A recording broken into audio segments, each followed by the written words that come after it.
Hello, everybody. Thank you for tuning in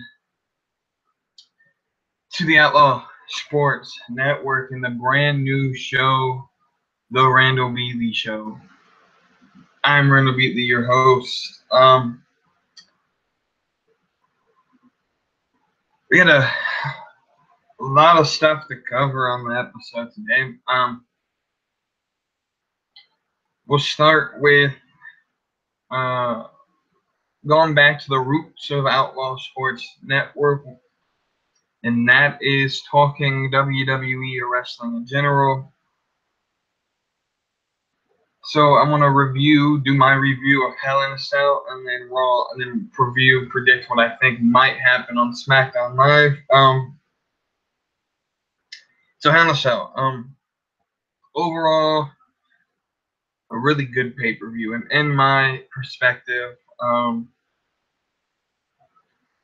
it wasn't boring all the way. There's some boring parts of it. At the same time, it was still very entertaining. So we start with the New Day match. New Day versus the Usos for the Tag Team Championships inside Hell in a Cell for the first time ever. And this match immediately stole the crowd, won the crowd over, sealed the attention for some time.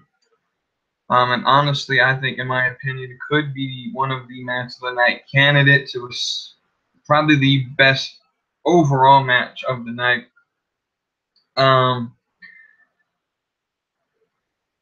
In which the Usos win, which I didn't see coming at all. The New Day would retain, and we get AOP coming up or some new tag team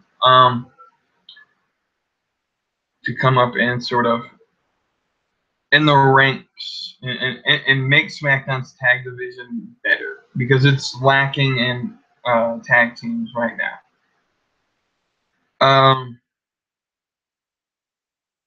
So we move on from that match, and we move on to Randy Orton Rusev, which is another throwaway match. Is the match that wastes time, in my opinion. Randy Orton gets the win. And so here's my question: what does Rusev have to do to get a win on a pay-per-view? To get a win at all? A clean win. So Orton takes the victory. Rusev, to me, completely ruined. There's no way to save him. There's a certain time in which you just continually lose. There's no way you can save the character and make it genuine anymore. And that's the point I think Rusev is now at. So we go there again. Randy Orton takes the victory. We move on. And again, the order of the matches, I'm completely lost. So I'm just going to go based on just the matches itself, not really the order of the event. We're going to say the next match, Charlotte versus Natalya. Really, really good match again. Natty wins, which again I didn't see coming. And then the cash-in didn't happen, which is something I really thought was going to happen tonight, or that night, Sunday night. And so Carmella still has the briefcase, still a wild card factor in the women's division. I think we need more talent in the women's division, or to at least utilize the talent that they have more. Because at least on the pay-per-view, because you got people like Becky Lynch and that haven't had their opportunity to really shine much here recently. We move on to AJ Styles versus Baron Corbin, with the added addition that was made during the pre-show of Ty Dillinger, in which I thought finally Ty was going to get his opportunity, and it looked that way. Styles hit the phenomenal forearm, and then Corbin took a shortcut, stole the opportunity from Styles, booted him out of the ring, in which looked like a very botched move from Corbin, in my opinion. That boot, it didn't work the way I think he wanted it to. Anyway, Corbin ends up winning the United States Championship, and the rest is history. We'll move on to the next match, which is I don't remember all the matches, to be honest. Let's go Bobby Roode, Dolph Ziggler. Wasn't anything interesting, wasn't anything entertaining at all. Dolph obviously is going to take the loss. I think everyone knew that. So Bobby Roode wins. Again, everyone kind of realized this was going to happen. So we get to the final two matches of the card with Shinsuke and Jinder. We'll talk about this match. Why do WWE continue to ruin stars from NXT as soon as they get moved up? And that's the case in Shinsuke Nakamura. Being another loss to Jinder Mahal, sorry.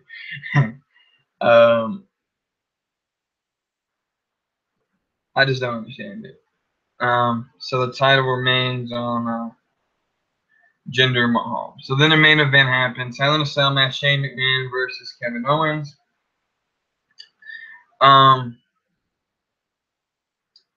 They go outside the ring, start the match outside the cell, then they get back in for some reason. They get locked in. Shane tries to escape the cage, realizes he's locked, says open the cage. They won't let it open. They won't open the cage. They won't unlock the cell. He finds bolt cutters that were just happened to be into the ring.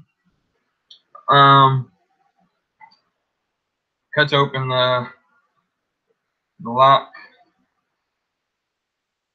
Escapes the cell. Owens comes after him. Lays him on the announce table. Owens climbs the 20-foot ladder. Asks if he's going to do the jumping senton from the top of the ladder, which would have killed Shane McMahon, in my opinion. Doesn't do it. Shane climbs his way up, and every move from the top of the cage gave you a heart attack. Literally, my heart rate was racing. I think my friends were watching. They were going crazy because this cage was sinking. The top of the cage was sinking in. We thought it was going to snap. It doesn't. They try to climb down. Owens takes about a 10-foot drop through the announce table, in which Shane gets the rest of the way down, and then sets him up on the next announce table to climb all the way back up. For him to do a 20-foot elbow off the top of the table, which we knew the spot was coming. We knew he was gonna miss, but how he missed surprised everyone, guys.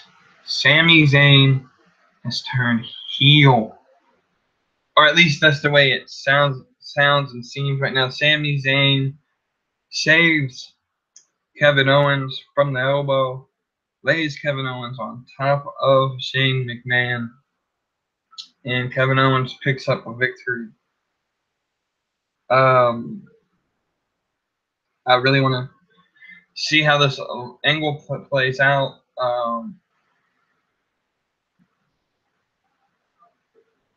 Because it's going to be very interesting to see what they do with Sami and Kevin, what happens tonight. Which brings me to Raw.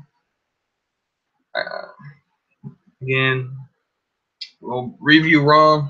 The only thing you really need to know is the Shield came back. That's really the main focus of this episode. The Shield's formed back together. They'll fight the Miz. They'll fight the Miz, Sheamus and Cesaro, and Braun Strowman at TLC on October the 22nd. Again, that's all you need to know really about this episode. Not much really happens. Other than Kalisto is now your Cruiserweight Champion, beating Enzo Amore in a lumberjack match last night as your main event. So it's interesting to see where that goes. Maybe it'll draw people to watch 205 Live. anything for rating for that show, I guess. I guess we'll talk about SmackDown Live right now. I really don't want to take too much time talking wrestling because we got a lot to cover. SmackDown, what do I see happening? I really don't know. First off, let's cover Raw real quick. The Sister Abigail angle, in my opinion, is freaking amazing. Everyone seems to not like the fact that Bray Wyatt himself is Sister Abigail. But guys, like, it works this way. Like, you got to think from a creative aspect. That Bray Wyatt, everyone's like, oh, so he's a tranny now. Because everyone has this whole idea that Sister Abigail has to be a literal physical person. But you got to remember what Bray Wyatt is. He's psycho. He's crazy. He's possessed. He's a cult leader. He's possessed by Sister Abigail. Sister Abigail was a real person who died, no longer exists, but in spirit exists through Bray Wyatt. In the same way the demon lived through Finn Balor. It's the battle of the alter ego. That's what they're going for, and this works. And the way they transform with the whole voice effect and the video effects of Bray Wyatt, like, this is going to be epic. I'm not saying there won't be a literal physical human being. I don't think they will be. But I like the idea of having Bray Wyatt be possessed by the spirit of Sister Abigail. The spirit is alive in Bray Wyatt, and that's all you need, because that's what makes Bray Wyatt that mystical creature. And so I really liked how they did the whole Bray Wyatt segment last night, and so that's what we'll end Raw. So I guess I'll preview SmackDown Live, what I want to see out of SmackDown Live. I want to see, of course, we know we'll get Corbin versus Styles. That was set on Talking Smack after Hell in a Cell. I don't really care who wins that match. It should be a really good match. Styles says he wants Corbin to earn that title. Other than that, I want to see what the women's division has in store. Who's the next competitor for Natalia's title? What goes on with the tag team division? The whole Fashion Files, now that they're back, who attacked them? Are we ever going to have this solved? Will there actually be a time when the Fashion Files or the Fashion Police, excuse me, actually wrestle again? Yeah, I just don't understand this whole segment. I'll admit it was really good on Sunday. I don't hate the segment. I think the segment itself is good. I just want to see them like actually wrestle in the ring at least once a month. That's too hard to ask for. Anyway, so SmackDown Live should be really, really good. Headed towards, I think their next pay-per-view is going to be Survivor Series in November. So they got about, I don't think they've actually announced the date for Survivor Series. But I would say it would probably be mid-November. So they got about a good 6 to 7 weeks to tell a story.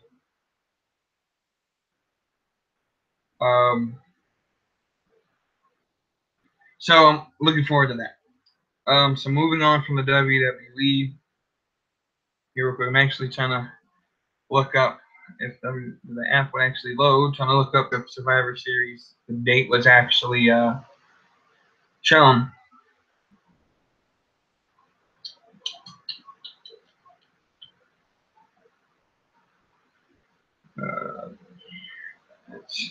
It's actually Googling a second. Apparently Google is faster than the app itself. Survivor Series.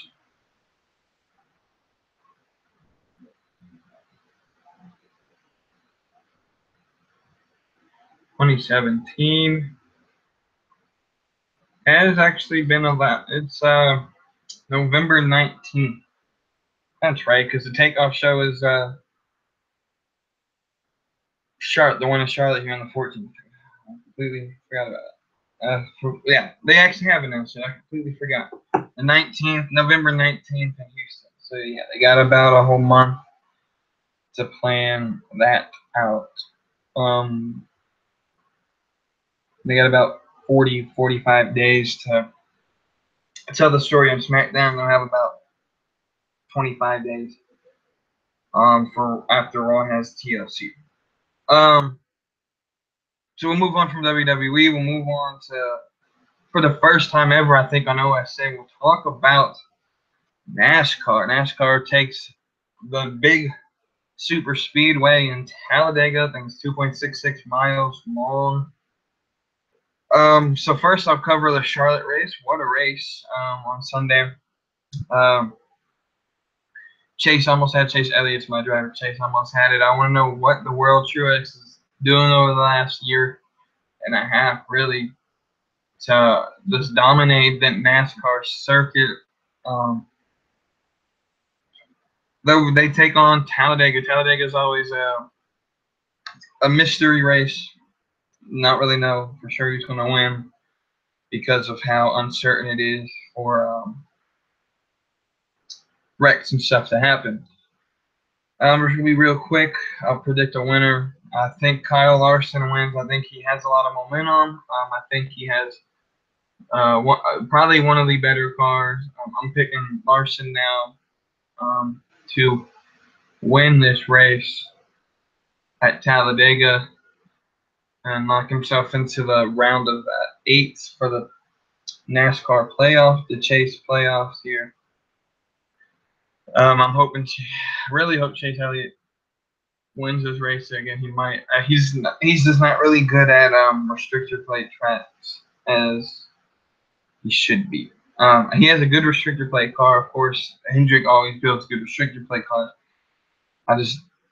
It always comes down to pit crew and pit decision, and he just doesn't have the best there. And his restarts are really, he's getting better, but he's not good at restarts right now. So Chase probably wins. I think Kyle Larson definitely, to me, wins this race. And Tim or Truex are the two I think win this race. With that said, we'll move on to another sport which is in the playoffs, and that's MLB so far. That started, I think last Wednesday was when the playoffs started. And the Red Sox are eliminated, and the Diamondbacks have been eliminated so far from the playoffs, which means the Dodgers and the Astros are locked in. Game, I think, 4 of Washington versus, we just blanked me there. Washington versus Chicago. Chicago leads 2-1. If they win tonight, they move on to play LA. If Washington wins, they move. I think it's Thursday would be the last day for Game 5. Their Game 5 for the ALDS between the Yankees-Indians will be tomorrow night. I'm hoping the Yankees win. I just don't like Cleveland at all. And so tune in for those events. And again, I like to thank the Red Sox for another disappointing season. So now we're going to talk NHL.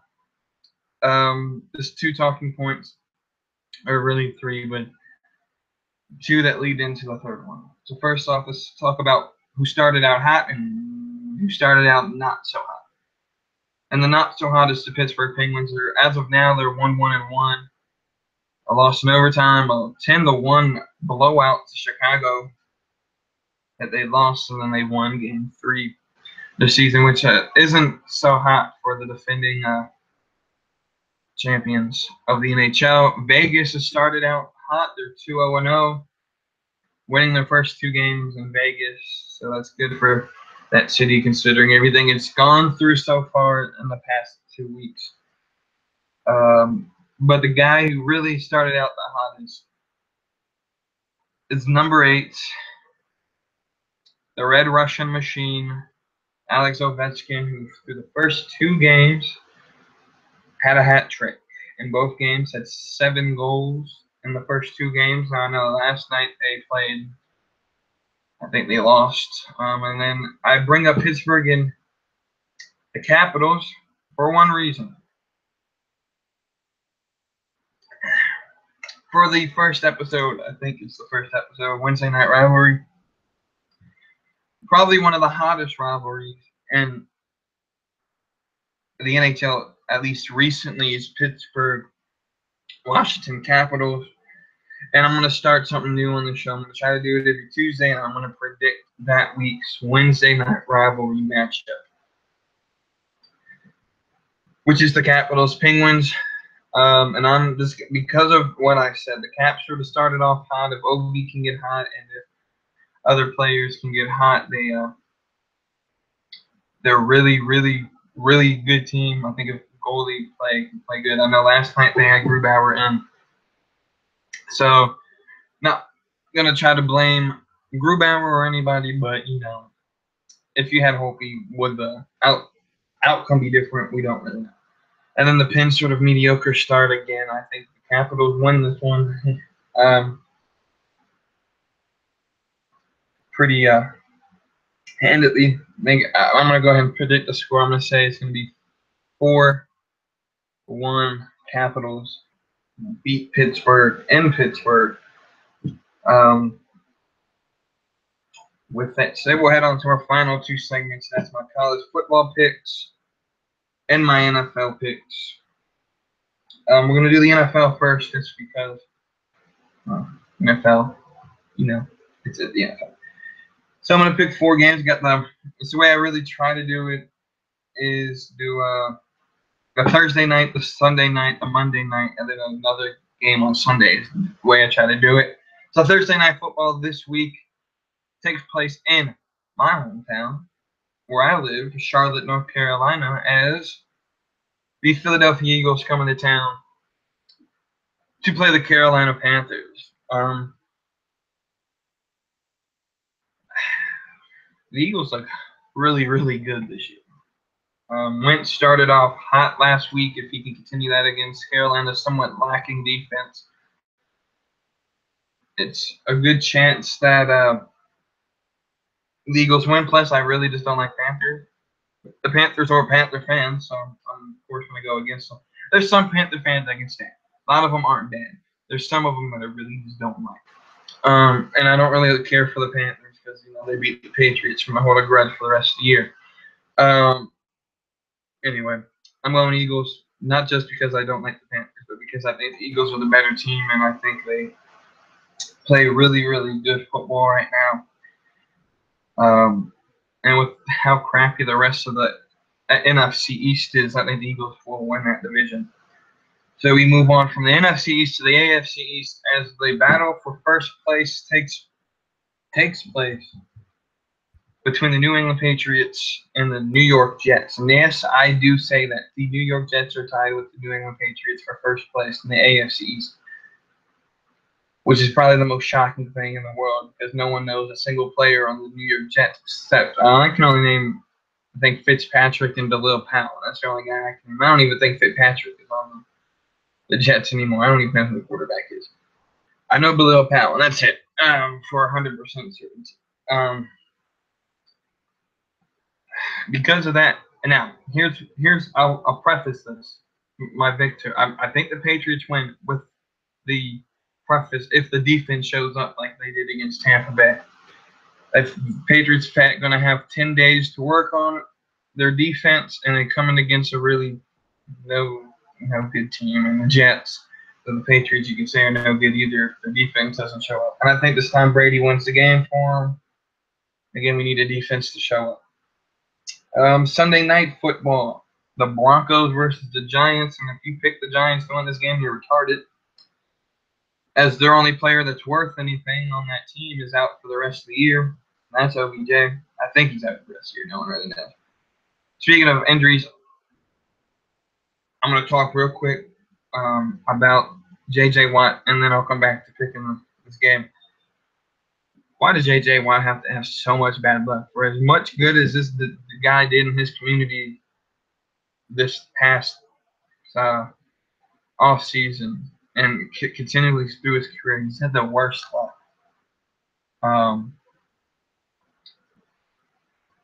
Like injury-wise, and so rest well there, JJ. I hope you recover and come back, and hopefully next year he can stay healthy and just destroy that AFC South. Because I really thought the Texans were going to do better than they have been. But when you got a rookie quarterback, and I'm not going to blame Deshaun. Deshaun's a freaking beast. But when your defense is sort of lacking, and you then lose your best player on your defense, and you really don't have much offense around Deshaun to help build, you're not going to magically win the division, though. That's an easy division to win with the Colts suffering as bad as they are, and the Texans not playing good, and Jacksonville being in the division because it's Jacksonville. But that is what Jacksonville laid the smackdown on Pittsburgh, which made me laugh. But anyway, back to the Broncos-Giants. I picked the Broncos just because the Giants are going to be a bunch of like middle schoolers by the end of the season. The injury bug affecting that team. And then finally, the Monday Night Football is the Colts-Titans, and which I don't really think we got to talk about. It's two really crappy teams, but I want to pick the better of the crappy teams, and that's the Tennessee Titans to win that game. So we'll move on. We'll go to the final segment of college football picks. We'll start off coming off a bye week, the University of Tennessee, coached by Butch Jones. I don't know how much longer we can say that, but coached by Butch Jones, takes on the University of South Carolina. And again, it's going to ache me on the very deepest part of my heart to make this pick, but the University of South Carolina Gamecocks. South Carolina Gamecocks beat Tennessee. I think they beat them rather handedly. Tennessee's is a garbage football team, in my opinion. I think Thursday night was supposed to be Miami Georgia Tech, but I think they postponed it till Saturday, if I read the schedule right. Let's see, did I read the schedule right?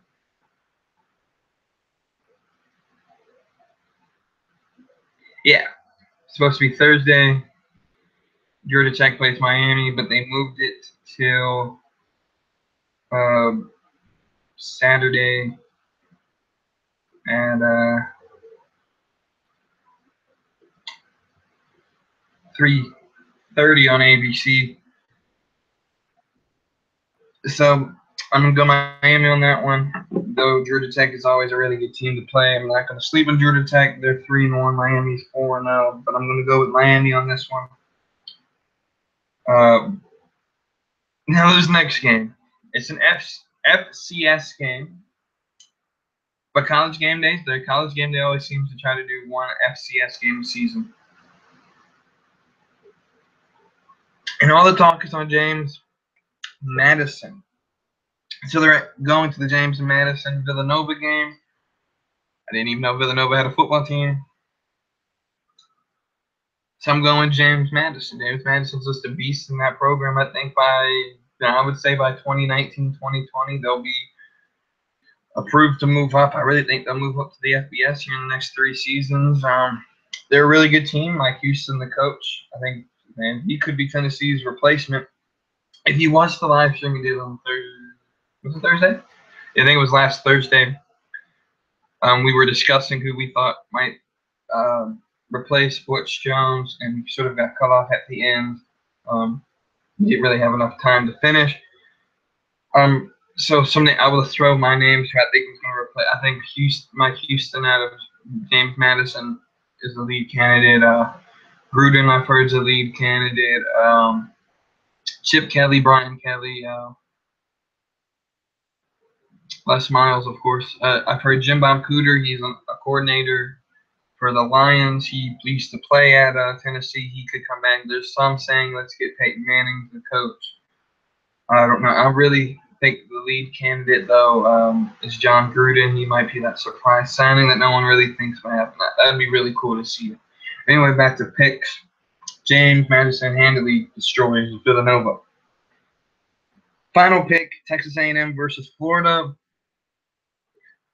I'm going to go Tamu. Played pretty good against Alabama early. Just couldn't really keep that going in the second half, which really destroyed there. I think they beat Florida, and so that's all I got to say about that game. I really just don't really care. I don't really like the SEC, but as you can see, a lot of my games are SEC games just because those are the better matchups each week. It's hard to. What I try to do is pick 4 decent matchups every weekend. Try to get the game day game as well, because game day normally picks the best matchup of that week. They pick JMU Villanova because it's JMU and they want to get I think the program up there. And again, they try to do one FCS game a season. And when Wentz was at North Dakota State, it was easy just to say North Dakota State every year because Fargo hosting it every season. It was normal for them because North Dakota State was really good. But now JMU is taking over. The last thing I want to talk about before we end the show is they're not playing this week. If they were, they'd probably win. And out of nowhere, Kentucky football, I think is what, 5-1? I think is their record. I know Jake Brock is a Kentucky fan, so I'm going to throw support out to your team. Kentucky, when you think of the University of Kentucky athletics, really think about every other sport but football. Like, they were always, oh, they got a football team, kind of jokes thrown at them. And so for them to go 5-1, beat some really good teams, I'll say this. The team they have this year, if Alabama wasn't in their division, I think they'd win that division. I think they play Alabama later this season. Again, I don't really know the schedule, but they're on a bye week this week. And I think next week, I'm going to look at the schedule. Next week, they got this thing will load. My internet's really slow right now.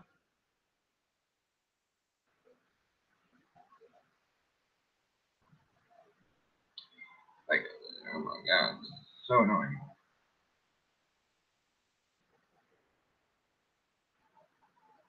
There we go. Kentucky goes against. Find Kentucky down here. They're play later. Mississippi State. So I think that's another win. So I make them 6-1. Next week they play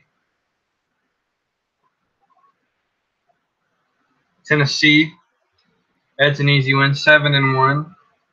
Guaranteed bowl game now.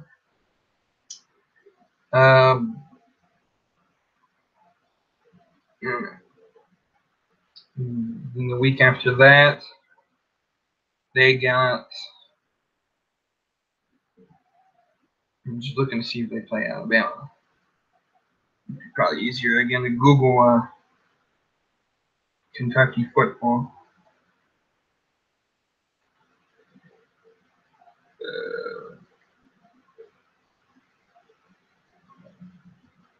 So yeah, Tennessee or Mississippi State next week. Week after that, they get Tennessee. That's 7-1. Ole Miss the week after that, 8-1. Vanderbilt 9-1, and then they ended against Georgia and Louisville. Forgot Kentucky wasn't in Alabama's division. Never mind. If Alabama was in that conference, I meant to say that they win the conference, but I forgot Georgia as well. Their toughest game, I think, is Georgia. And then the last 2 games are going to be their hardest. I think going up to that point, they only have that one loss, and they'll keep it, which will make them 7-1, 8-1, not 9-1, 9-1. That's right, 9-1. I can't do that. They play 10 games better. 9-1 going into the last 2 games of the season. I think they lose to Georgia. Georgia's just really good, and I think they beat Louisville. So I think they go 10-2. Really, really tough conference, really, really tough division. And I always got to give props to Kentucky, man. They're really putting their name on the list as really good SEC schools, but they can get some recruits. I think they can keep up the success. Maybe got some national championships down the line. No, it's hard for Kentucky fans and us Clemson fans can relate because it took a good 30 years for us to get another championship. And for you guys, again, I don't really know the history of the program, so I don't know if you've won one or not. But if you have, it's probably been a long time since you have, and if you haven't, I mean, the fact that you haven't, I mean, it's that first one. But again, Kentucky's really good. So that's basically all I got. We're going to keep the show short and sweet, just recap some stuff. Y'all, thank you guys for watching. I guess we'll do the social media stuff real quick. Follow the page on Facebook just look on Facebook, Outlaw Sports Network. On Twitter, it's Outlaw Sports Net. Outlaw Sports Network on YouTube. I'm Randall Beatley. That's my Twitter handle, Randall Beatley. Then my name on Facebook is Randall Beatley. If y'all want to message me or friend me, discuss sports, whatever. Instagram is The Phenomenal Show Off. Other than that, thank you guys for watching the Randall Beatley Show. Y'all have a great rest of your day and a great rest of your week. In terms of just enjoy life. And with the live stream, I don't know if it's going to happen. With the group Unhinged, I don't know if that's going to happen. Watch out for that. Again, thank you for watching. I'm Randall Beatley, and this is